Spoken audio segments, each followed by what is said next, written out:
ಸ್ವಾತಂತ್ರ್ಯೋತ್ಸವದ ಹಿನ್ನೆಲೆಯಲ್ಲಿ ಐತಿಹಾಸಿಕ ಲಾಲ್ಬಾಗ್ನಲ್ಲಿ ನಿನ್ನೆಯಿಂದ ಫಲಪುಷ್ಪ ಪ್ರದರ್ಶನ ಶುರುವಾಗಿದೆ.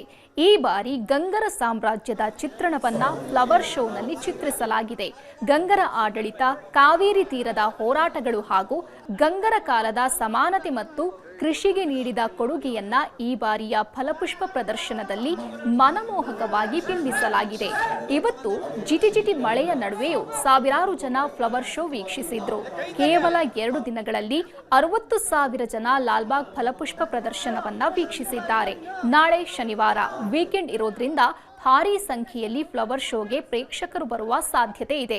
ಇನ್ನು ನಿನ್ನೆ ಫ್ಲವರ್ ಶೋ ಉದ್ಘಾಟಿಸಿ ಮಾತನಾಡಿದ ಸಿಎಂ ಡಿಕೆ ಶಿವಕುಮಾರ್, ಲಾಲ್ಬಾಗ್ ಮಾದರಿಯ 3 ಬೃಹತ್ ಉದ್ಯಾನವನಗಳನ್ನು ನಗರದಲ್ಲಿ ನಿರ್ಮಿಸಲು ಜಾಗ ಗುರುತಿಸಲಾಗಿದೆ. ಕೇಂದ್ರ ರಕ್ಷಣಾ ಸಚಿವರು ಹಾಗೂ ಅರಣ್ಯ ಇಲಾಖೆ ಅಧಿಕಾರಿಗಳ ಜೊತೆ ಸದ್ಯದಲ್ಲೇ ಮಾತುಕತೆ ನಡೆಸೋದಾಗಿ ತಿಳಿಸಿದರು.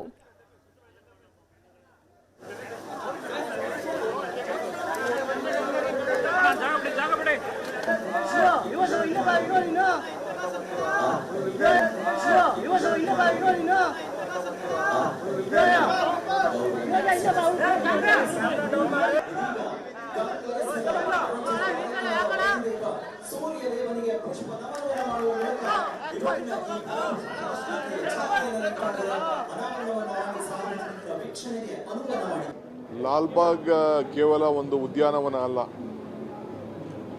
ಇದೊಂದು ಇತಿಹಾಸ. ಈ ವರ್ಷ ನಾವು ಗಂಗಾ ಸಾಮ್ರಾಜ್ಯರನ್ನ